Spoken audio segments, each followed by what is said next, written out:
Olá, Paulo. É um prazer contar com você aqui para contribuir com essa aula do curso da Auditoria Cidadã da Dívida. Essa aula é muito importante para que os nossos participantes tenham uma noção dessa situação econômica dos estados, como os estados foram preparados para embarcar no sistema da dívida e como o sistema da dívida atua sobre toda a economia do Estado e até sobre o poder político, tanto do Executivo como do Legislativo do Estado, né? É importante também a gente falar um pouco dos números e do perfil da dívida dos Estados para mostrar o dano financeiro que o processo de endividamento público tem trazido, né? Você que milita muito no estado do Rio de Janeiro tem vivenciado isso lá, não é mesmo?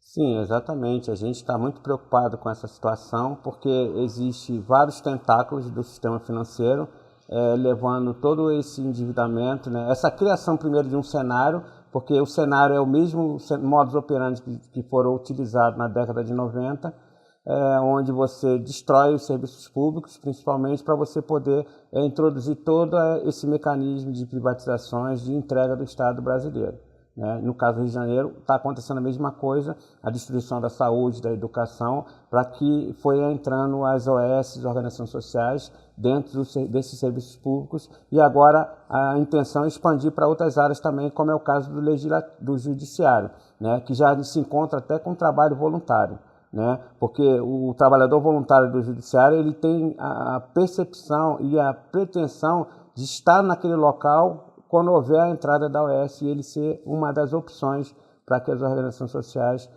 possam fazer essa contratação com a sua pessoa. Então, é um cenário grave que a gente precisa explicar aos participantes do curso e também a toda a sociedade brasileira de que nós estamos sendo enganados por um grande cenário para que eles possam cada vez mais levar os seus tentáculos a toda parte do Estado. Isso, e é muito importante a gente verificar que esse cenário ele é cenário mesmo, né? É um cenário construído por uma série de medidas. Essas medidas elas vêm desde a ditadura militar, né? Quando nós tivemos aquele PAEG, um plano que atuou em todo o Brasil, amarrando, não é, todo o funcionamento da economia brasileira, claramente um plano de ajuste fiscal que diminuiu o repasse de recursos para os estados. Junto com isso, nós tivemos a reforma tributária, em 1966, que concentrou os recursos arrecadados na esfera federal. A esfera federal fica com cerca de 70% dos recursos, os estados com 25% e os municípios com 5%, mais ou menos a média é essa. Então, os estados, ao mesmo tempo, tiveram seus repasses reduzidos, tiveram a arrecadação reduzida por conta do modelo tributário, foram praticamente empurrados para adquirir créditos, inicialmente externos, depois passaram a créditos internos, né, com a dívida interna na década de 80, quando eles poderiam emitir títulos, né? E esse processo ainda ficou mais agravado ainda na situação dos estados, porque a União começou a transferir atribuições. Vários serviços de saúde e educação que antes a União assumia, ela transferiu para o Estado. E esse processo foi se agravando com os planos de ajuste fiscal que se aprofundaram na década de 90, né, com as privatizações. Quantas privatizações aconteceram no Rio de Janeiro? Não é? Teve até um contrato, não é, aquele contrato com a Caixa Econômica Federal. Você poderia falar um pouquinho para nós daquele contrato 146? Ele é um contrato emblemático do Rio de Janeiro, que mostra que em troca de um empréstimo, você se lembra das cifras do... Sim, esse é um contrato realmente, na realidade esse contrato ele é uma preparação para a renegociação da dívida do Estado na Lei 9496, porque o Rio de Janeiro ele é um dos estados que recebe, por exemplo, 6% de juros, né, naquela forma draconiana, que é o 6% mais o GPDI, e o Estado recebe essa cifra, esse juro menor, porque ele fez exatamente o dever de casa. Os estados que não fizeram o dever de casa, que é o caso de Alagoas, Minas Gerais e Pará, têm juros de 7,5%.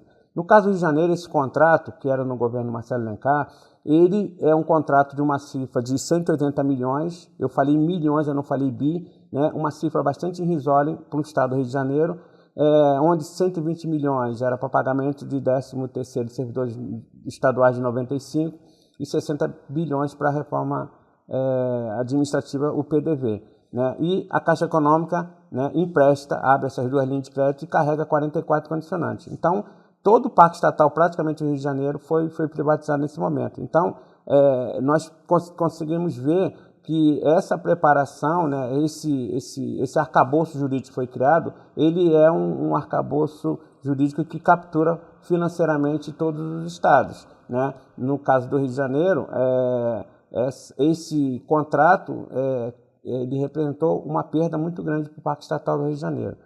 E agora, o plano de recuperação é praticamente uma reedição desse contrato. Se você pegar o contrato e ler a lei do contrato de renegociação, ela tem basicamente a mesma coisa. Uhum.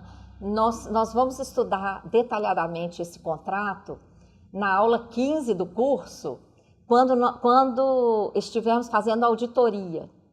Quando chegarmos ao ponto de fazer uma auditoria, nós vamos dissecar esse contrato, porque ele é realmente um contrato emblemático que mostra como que através de um contrato de valor irrisório, como você falou, de 180 milhões ao todo, tem um volume de privatizações de quase todo o parque estatal, não é?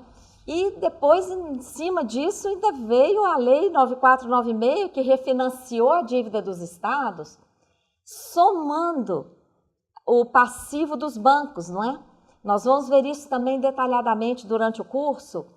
Esse formato da Lei 9496, que foi o grande marco legal da renegociação da dívida dos estados, foi, na verdade, um pacote, não é?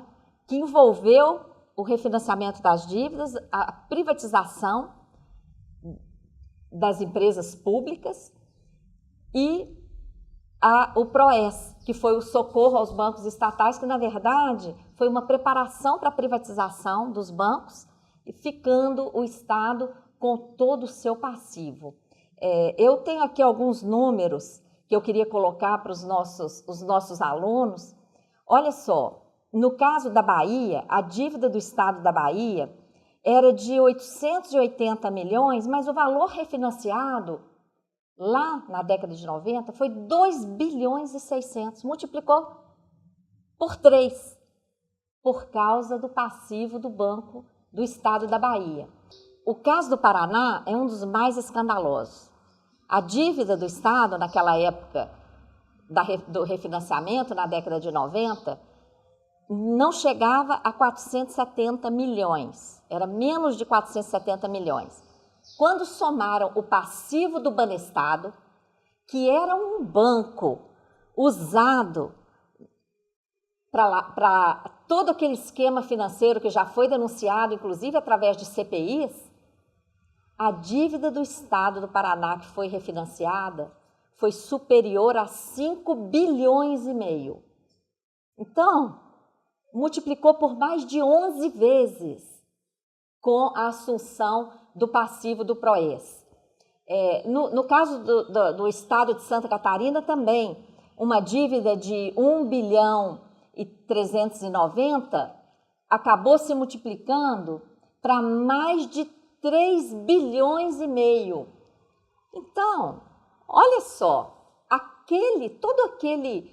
aquela propaganda de que o refinanciamento iria ser um apoio para os estados, na verdade, foi um pacote em que os estados assumiram o passivo desses bancos, perderam esses bancos no processo de privatizações e com isso perderam também a possibilidade de praticar a sua própria política monetária e ainda ficaram sujeitos aos ajustes fiscais, às privatizações do seu patrimônio e tudo mais, com grande ofensa ao federalismo. Não é mesmo, Paulo? Sim. Existe toda uma engenharia, né? No caso do Rio de Janeiro, aqueles 6% que foram utilizados, né, como base de juros, tem uma grande ilegalidade, porque eles pegaram e dividiram aquilo por 12, isso representou 0,5 ao mês e na realidade, esses 6% no final chegariam a 6,17. A dívida do Rio de Janeiro, que foi renegociada lá em torno de 13 bilhões, que a gente renegociou, nós já pagamos quase 30 bilhões e devemos agora, com toda essa renegociação, quase 70 bilhões. E, além disso, tem uma palavrinha-chave em todo esse processo, chama-se consolidação. Porque a Lei 159, ela coloca que temos que levar em consideração o saldo consolidado da Lei 9496 e outras também, não é só essas. Então, consolidar, em termos econômicos, significa perpetuar uma dívida. Então, o objetivo é perpetuar uma dívida que essa geração e as próximas gerações paguem uma dívida que objetivamente ela era impagável, né? Uhum. E a gente no Rio de Janeiro, nós ajudamos a construir um projeto de lei que está hoje engavetado na Alerj. Pisciani, na época, quando era presidente, ele engavetou, e a gente está solicitando a auditoria da dívida, junto com o PSOL, que encaminhou esse projeto, né? E a gente espera que agora, na próxima legislação, esse projeto possa sair da gaveta e entrar em plenário para votação, e que realmente, efetivamente, a nova legislação, seja ela executiva ou o poder legislativo, possa avançar nessa questão e abrir a caixa preta, que é a dívida pública do Estado do Rio de Janeiro, né? Além disso, nós temos essa dívida de 68 bilhões, temos também um saldo com a dívida do setor financeiro público e privado, que chega a um total de mais de 110, 108 bilhões aproximadamente, sem levar em consideração a dívida externa. Então, nós esperamos que vocês participem das atividades propostas no curso, verifiquem esses dados em relação aos estados de cada um de vocês, não é? E ajudem, participem dos núcleos da Auditoria Cidadã, para que a gente possa reforçar, não é, a construção de uma mobilização social consciente capaz de modificar essa situação, realizar a auditoria dessas dívidas e garantir a transparência em relação à dívida dos estados. Ok? Muito grata.